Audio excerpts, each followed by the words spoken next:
The biggest misconception is that you need to get 8 hours of sleep.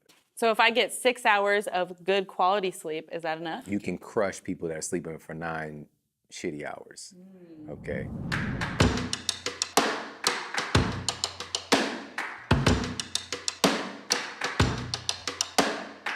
Welcome to Beyond the Scale, the show where everyday heroes share their stories on how they turn their lives around for the healthier. I'm Coach Brittany, and today's guest is sleep expert Shawn Stevenson. He teaches you how to get the perfect night's rest and how the right nutrients help you sleep better. Hope you enjoy. Welcome, Shawn Stevenson. Hello, thanks for having me. Absolutely, thank you for being here today. I'm really excited to talk to you and learn some tips and tricks from you on how we can just live better versions of ourselves. So I know that you have a ton of knowledge. You were on Dr. Oz, you spoke at Google, you have your own Sleep Smarter book, and your Model Health Show podcast. So I want to know what originally sparked your interest in becoming an expert in sleep and health. Wow. You know, what's so funny is that the first cognitive version of it was in my clinical work. So being a nutritionist, having folks coming in every day, working on their diet, and also being a strength conditioning coach for about 10 years as well. And so I'd give recommendations for those things, and we saw some amazing results. We had around an 80% reversal rate for insulin resistance, type 2 diabetes, helping folks to get off their lisinoprils and metformins and all this stuff. But that 20 to 25% of people where things just wouldn't budge would ironically kind of keep me up at night sometimes, just trying to figure out like, what is going on? Are they lying to me? It's just like, if they're following this, it should be working. And people feel bad, like they create something called learned helplessness when they're doing something that they believe is going to work and it doesn't work. And so you can just kind of give up because it's like, I'm trying everything. But the reality is when we say we've tried everything, it's usually like maybe 3 things, maybe like 3.5, we kind of tried. But there's always another way. Where there's a will, there's 10,000 ways. And so, long story short, it finally hit me about 5 years into running my practice to start asking folks about their sleep. And it blew my mind. Like, I couldn't believe the stories I would start to hear from people. Somebody who might have, without medication, 400 blood sugar or whatever, and just like can't keep it under wraps. And they tell me, yeah, I sleep 3 or 4 hours a night, I'm just this. And they have their whole story of why it is. And like, I'm like sitting at my desk holding my chin up. So I'm not like just having my jaw drop. And so I know myself and I know others, pretty well. Like humans, we have these basic tenets. We don't like to be told what to do. That's one basic tenet. And also, we don't want to do stuff that's too different. Okay. So I knew that I needed to find some clinically proven ways to help folks to improve their sleep without having to turn their life upside down. And so I dove into the research and I would find these just fascinating things about even the timing of your exercise during the day and how that can improve your sleep quality, get you producing more, melatonin and lowering cortisol. Things about, the particular good sleep nutrients, like nutrient deficiencies that can cause issues with sleep. And so, and I packaged all that data up and started to work with my clients for that. And we would see amazing results. Finally, we can get that patient who's had just chronic high blood pressure, hypertension, get them off their lisinoprils and their statins and get them regulated, self-regulated. Finally, somebody's struggling, been trying to get this 50 pounds off, and it'll go up and down, and finally the weight comes off. And so once this happened, it just really opened my eyes to how powerful sleep was. And I didn't really get why it mattered so much until I saw the physical representation of it. And understanding something really important that I want people to walk away with is that your body doesn't change in the gym. Your body doesn't change when you're in the kitchen doing your food prep. Your body changes when you're sleeping. All the good stuff you do for yourself during the day, this is where your body actually assimilates things, the reparative processes, reparative enzymes, hormones, the anabolic hormones to rebuild you. All that happens when you're resting. And so this is really the missing component for a lot of people. And we could talk about this more today, but seeing that firsthand in my clinical practice, I knew that I needed to get this out there. And so that birthed the book and, the podcast episodes about it and talking about it all, national television and all these different magazines and all this stuff. And so now it's becoming part of the culture, people are talking about this now with more intelligence, but I still have a lot of work to do. So you mentioned exercising at a certain time of the day can help your sleep. Yeah. Is that depending on your schedule or like morning, night? What are the tips on that? Great. So I just actually talked about this with Bedros. Appalachian State University did a really interesting, such a cool study. And they sought out to find what time of day do folks exercise has the best impact on their sleep quality. Okay. So they wanted to find this out. And so kind of common sense in a way, which sometimes common sense isn't common, is like, I probably want to wipe myself out at night, right? That would probably help me sleep, right? Yeah. And I even have a children's book that I read my youngest son. And at the, like one of the last pages is, the characters are doing their bedtime ritual, they're taking a shower, they're drinking milk or whatever. And, they do exercise before bed. This was something people used to do decades ago. Come to find out, not the best idea, all right? So what they did was they had individuals to train at 3 different times exclusively to see what happens. And so they had them train exclusively at 7 a.m. in the morning, so the early bird. They had them train exclusively at 1 p.m., another phase of the study. Then they had them train exclusively at 7 p.m. at night, all right? They tracked all the data and they found that when folks exercise in the morning, they spend the most time in the deepest, most anabolic stage of sleep. So this is where you really produce the most human growth hormone, AKA the youth hormone, right? The reparative mechanism. So this is where you really get that quote beauty sleep, it's that deep anabolic delta sleep. So you got more of that. They also found that they tended to sleep longer, folks who exercise in the morning.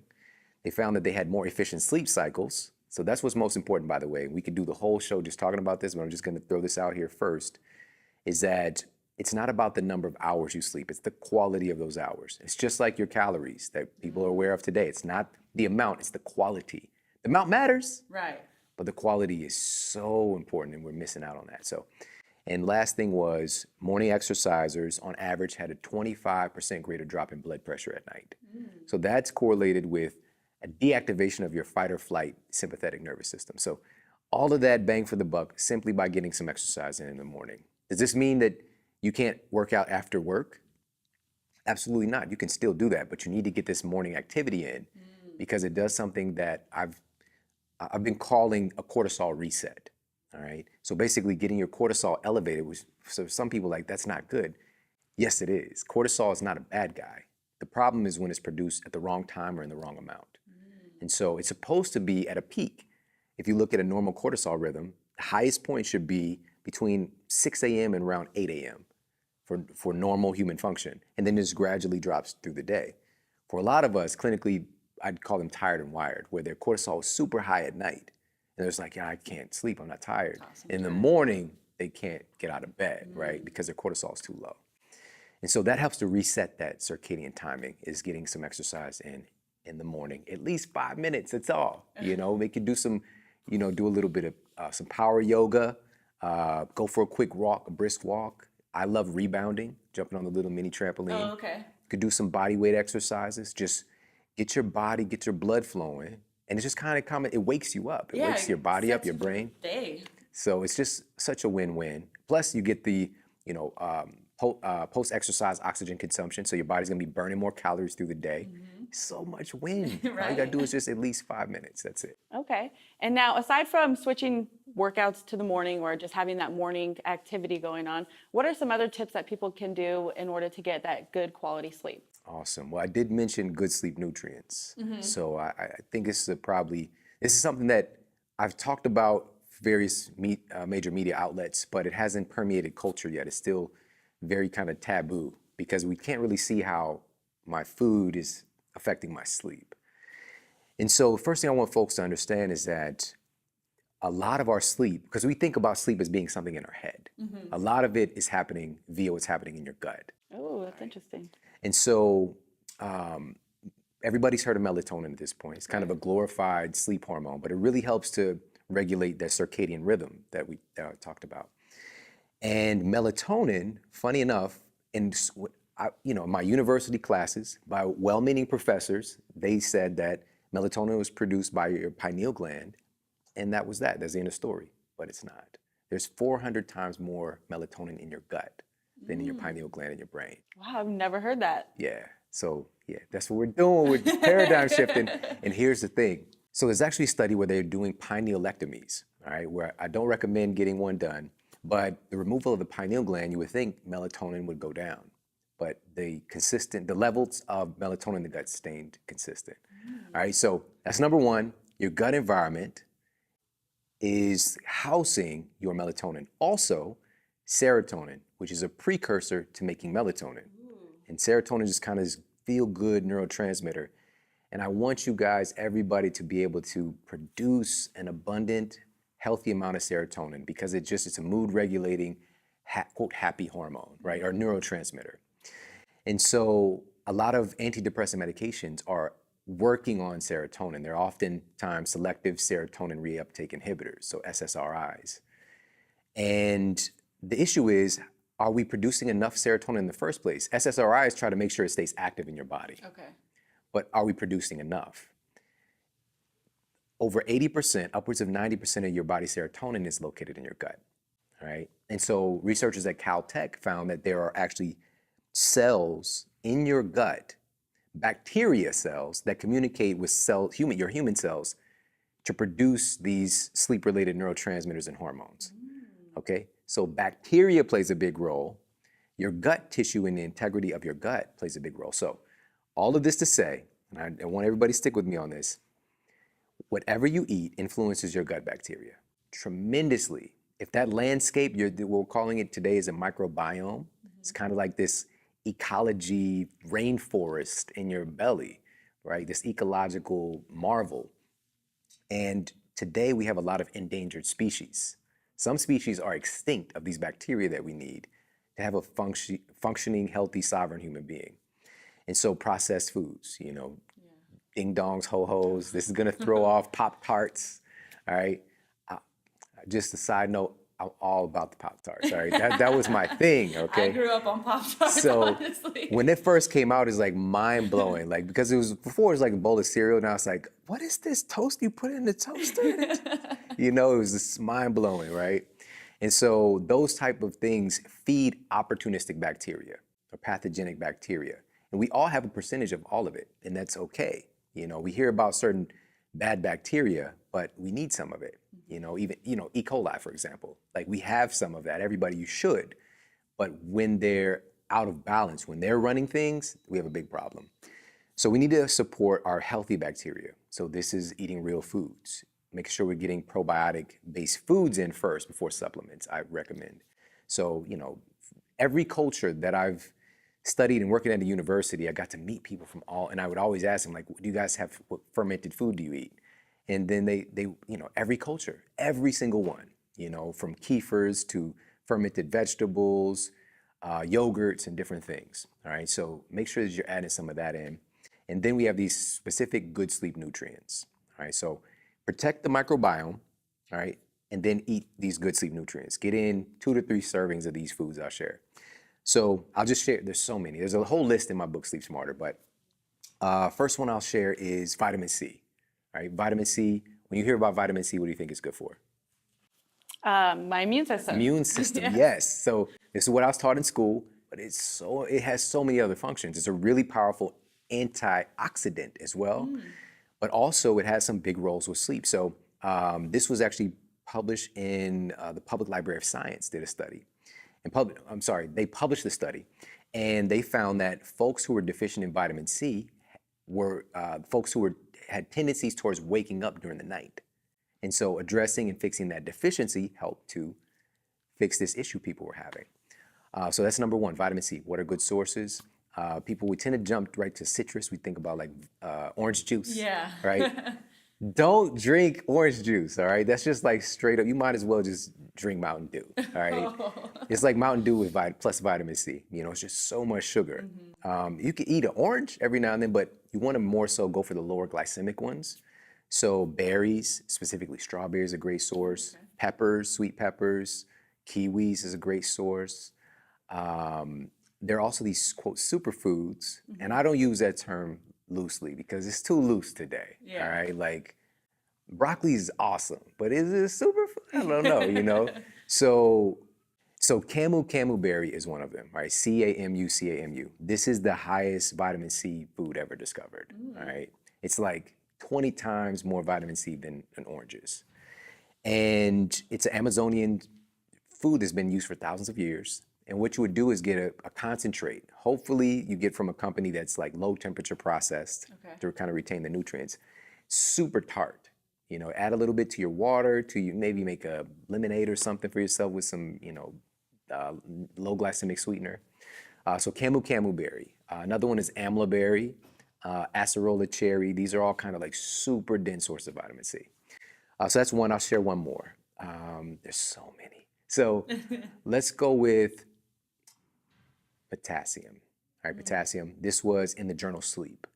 Found that folks who were deficient in potassium had more interrupted sleep. So this could be sleep cycles or actually waking up. And so potassium, when we think about that, what's the first thing you think about? Muscles, like relaxing. That's what I think of. Exactly. Yes, it has to do with functions of relaxation. It plays a big part, right? And what food do you think about? Bananas. Banana. That's the first thing that Again, comes to my head. So we got for vitamin C, orange juice, high glycemic, hello diabetes. Bananas, super high glycemic. So this being on this podcast is where you get this kind of information. Is bananas, like if you go, we were just in some of these kind of like, like the Virgin Islands, St. Thomas, and some of these places you can get closer and find some more indigenous bananas, especially like places in South America. The seeds in bananas, if you actually come across a real indigenous banana, the seeds are pretty big. Today, they're like, you don't even see. You used to see like those little bitty thin little black ones, now they're gone, And what humans have done, we've bred them out. So a lot of folks don't know this. Even organic bananas, they still need human intervention because they can't reproduce in nature anymore because we've bred out the seeds. So should you be eating foods that can't reproduce? It's just like you are what you eat, just think about that. And now they've been bred to just be these sugar bombs. Am I saying don't have a banana in your green smoothie? No, but put it in proper perspective. Like a green smoothie should be green, like heavy on the green, maybe a little bit of banana, maybe post-workout. But if you're just eating bananas, like who does, like just don't do that, But so with the potassium, what are better sources? Avocados. Way better source. Yeah, way better source than bananas as well. Just any green leafy vegetables, all right? Super great source of potassium. And one of my favorites, and this, a lot of folks might not have heard of this one, it's a sea veggie called dulse, all right? Dulse, right? We call it dulce and gabbana, all right? No, so dulse, it's a red sea veggie, and it tastes really good. Like sometimes it's sold as like a jerky of sorts, like a kind of like a vegetarian, And it's just kind of tastes salty. There's like kelp and there's dulse, and you can just sprinkle it on your foods, your salads, stuff like that. So eat good sleep nutrients is another tip. Okay, awesome. Thank you for sharing all that awesome knowledge. Now, what would you say is the biggest misconception out there right now around sleep? Wow, biggest misconception. I would say the biggest misconception is that you need to get 8 hours of sleep. Okay. So if I get 6 hours of good quality sleep, is that enough? You can crush people that are sleeping for 9 shitty hours. Okay. So that's what we want to keep in mind is your sleep quality. And I mentioned this earlier, so since you asked, we can go a little bit deeper into it. But I'll just give you the Cliff Notes version. So when we're sleeping, we're going through various phases, right? There are essentially 4, depending on the expert, 5 different stages of sleep. But the main 2 to be, that folks talk about are REM sleep, which is rapid eye movement sleep, and non-REM sleep, or deep kind of anabolic sleep. And you need both, and also the transitionary stages. Because cool stuff is happening in your body based on what brain waves you're in. So all those stages, what that means is there's changes in your brain waves. That correlates with what stage you're in. And so right now, just as we're hanging out here in the studio, we're generally in a waking state of beta or sometimes gamma, right? So that's the frequency of your waves, so they're faster. And then as you start to transition, we go into alpha, and you can be awake during some of this stuff. And then you go to theta, and this is like really transitionary into sleep. And then we go into deep delta sleep. And unless you're like on monk status, you're generally not gonna go into delta in a waking state. And this is where you actually producing the most human growth hormone. You're producing a lot more kind of anabolic hormones that help to regenerate you, build you up. And what we want to do is make sure we're spending adequate time in each of these stages. This is where trouble happens with sleep quality, is that these stages can be broken. And so somebody might sleep for 8 hours, but they wake up feeling terrible. It's like, I sleep 8 hours a night. Why am I so tired? And chances are they're having some serious disruptions with their sleep quality. And I already shared one tip about exercising in the morning to help to optimize those cycles. Maybe you're not moving enough. And so you're not going through your sleep cycles correctly because your body, your genes literally expect you to move every day. Your genes expect you to do that. If you're not moving, we're talking about epigenetic influences. Like, you're not going to be activating genes for you to be healthy, for you to have energy. You know, your body's going into sleep mode. Like, I need to make sure, try to keep this person as healthy as possible, their immune system, because they're not moving. Their lymphatic system's not moving. And so with REM sleep, rapid eye movement sleep, this is where you're doing a process called memory processing. That's one of the things that takes place. This is converting, like, what people are learning right now into your short-term memory. So this is becoming more like solid structure in your brain.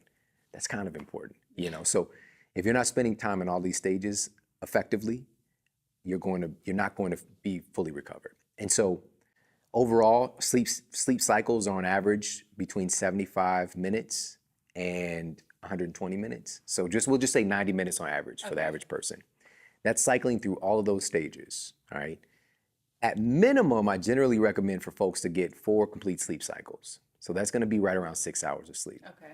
You know, but some people, it might be a little less, it might be a little more, you know, but generally, on average, I would recommend that because those 4 stages, I think, is the minimum effective dose to get you where you need to be to have a complete day where you're at a high level. Okay. And then, you know, we might bump up another 90 minutes, so 7.5, 9 hours. So, but in that spectrum somewhere is where you want to be. But getting good quality sleep, you know, if you're getting a quality 6 hours versus somebody who's sleeping for 9, but they're not producing enough melatonin because they're staying up late, because you need darkness. Yeah. Like, if we just stood in this, even if it was nighttime and we were in this room with the, you know, studio lights, we'd not produce adequate melatonin, because this is telling our brains that it's daytime.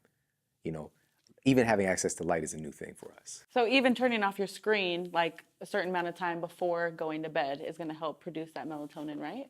Absolutely. I've been talking about this for half a decade now, you know. So a lot of folks know about this one, but are you doing it? Exactly. You know, that's the thing, because if you're not doing this, so Harvard researchers found that every hour you're on your device at night, you suppress melatonin for 30 minutes. Ooh. All right. So again, you can go to sleep because you're physiologically exhausted, but if you're not producing the hormone that helps to regulate those sleep cycles, yeah, your sleep quality is going to suck and you're going to wake up feeling tired.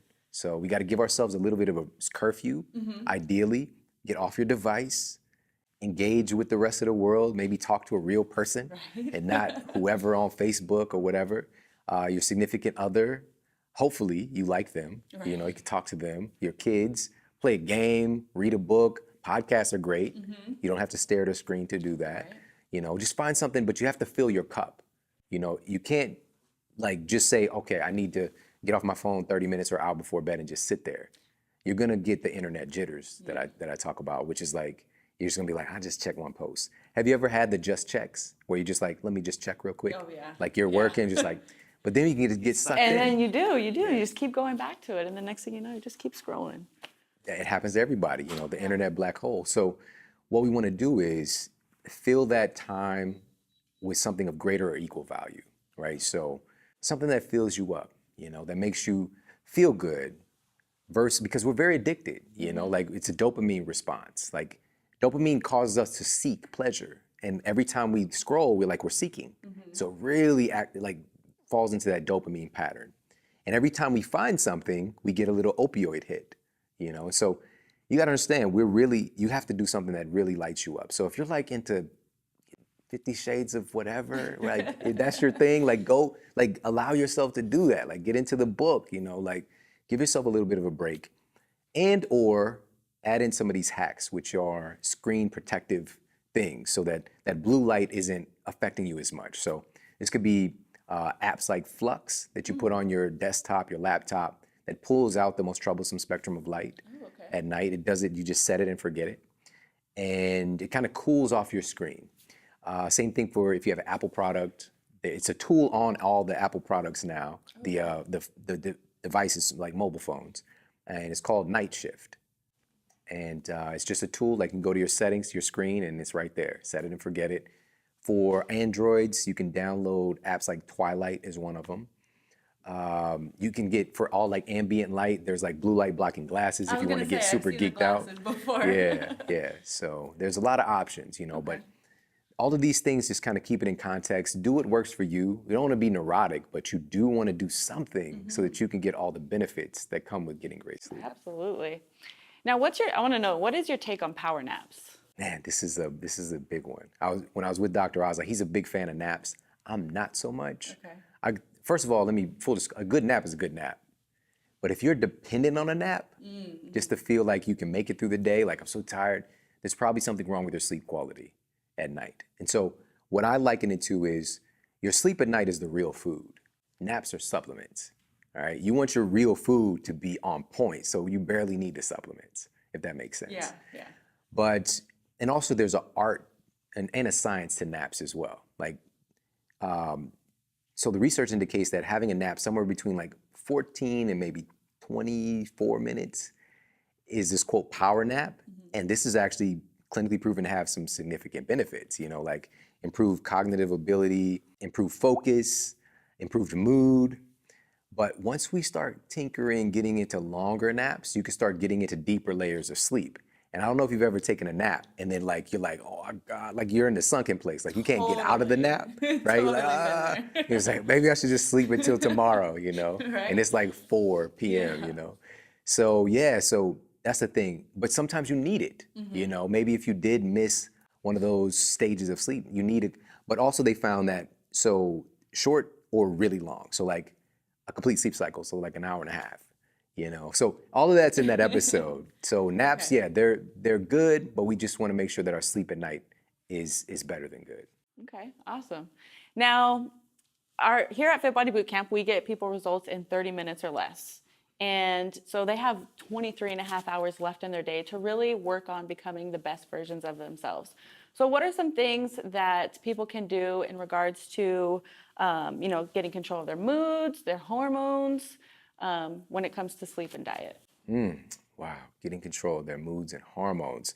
So some of the things that we've talked about already, when in relationship, when we talk about, first of all, especially with this audience, I want them to understand that everything comes down to hormones. When you see yourself, what you see in the mirror, how you feel is really about what's happening with your hormones. And so the first thing would be, what are hormones? Right? You hear this, like my hormones are doing this, my hormones have me, but what are hormones? So what they are essentially is chemical messengers that communicate information throughout your body. Okay, so they're like little messengers that communicate messages from cell to cell. So everybody has the same information. And if that process is screwed up, you get screwed up. All right, so this is why hormones are so important, because one little piece of data being off in the message, like a game of telephone when you're a kid, it might start off as like, I like shoes. And then it ends up being like, the last person's like, I love you. Like, that's not how it started, So that message being on point, right? And so to optimize our hormones, that's what we want to do. We want to eat for hormone health, not eat for calories. Like how is this food going to make sure that my hormones are happy and healthy? And so with sleep, I think it really boils down to, as far as a tip is concerned, one of the easiest things that we can do to help to optimize serotonin, which is that feel-good, happy hormone we talked about, is getting exposure to natural light, okay? Sunlight specifically. And so that's the other side of not having this light exposure at night, but you definitely need it during the day, okay? And so specifically between the hours of like 8 a.m. and 10 a.m., were found to have the most significant impact on our circadian timing. And so sun exposure on your skin helps your body to produce more serotonin.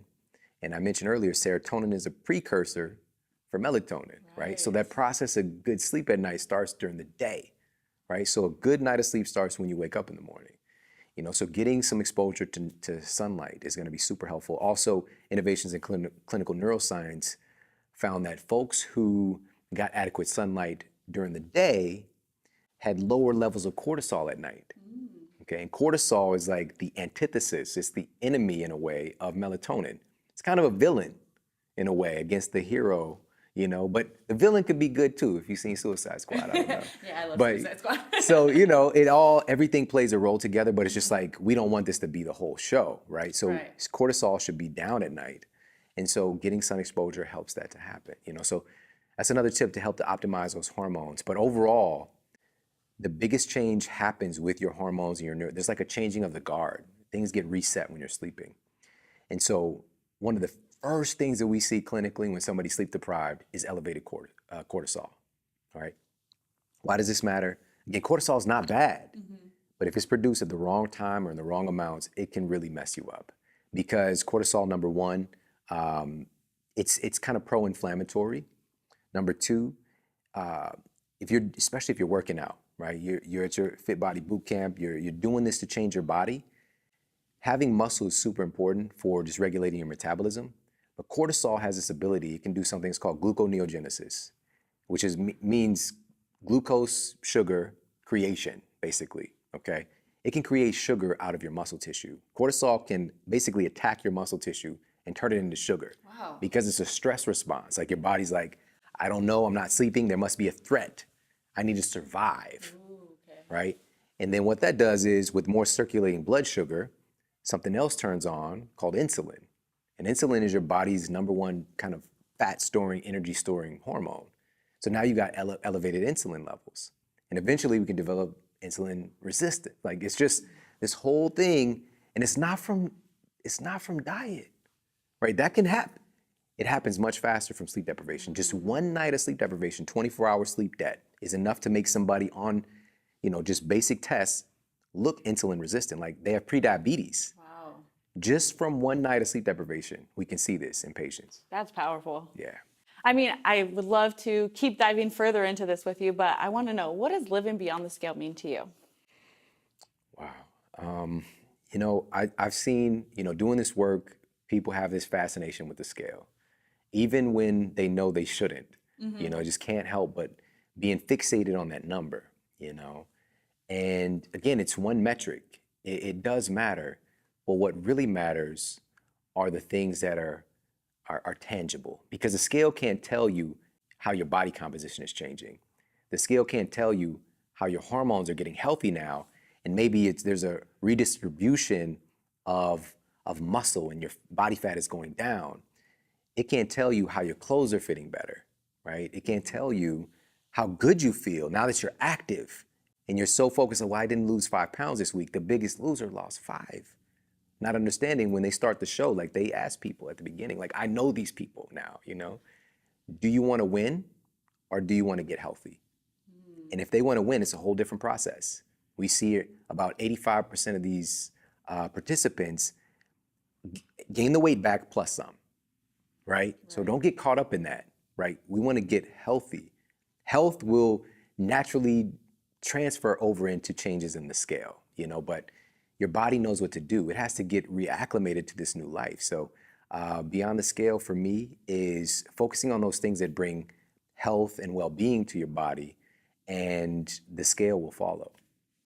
Thank you so much. That was beautifully said. Thank you for everything that you've shared with us today. If you guys at home want to learn more from Shawn, make sure you visit his podcast. It's called The Model Health Show. And also, if you want to learn more about sleeping better, make sure you pick up his book, Sleep Smarter. And where can they get your book from? Anywhere books are sold. Of course, Amazon, Barnes & Noble. And you can go to sleepsmarterbook.com, and then there's some bonus videos there as well. Ooh, make sure you check that out. We'll put the links in the show notes. And then if you are ready to get your fitness journey started, make sure you check out fitbodybootcamp.com to find a location near you and claim your 3 free workouts. Until next Tuesday, see you guys. Did you know that you could have done a full workout in the amount of time it took you to listen to this podcast? Go to fitbodybootcamp.com to claim your 3 free sessions now. And remember to join me next Tuesday so you can see who our special guest is. Until then, remember to live a fit body, fit mind forever.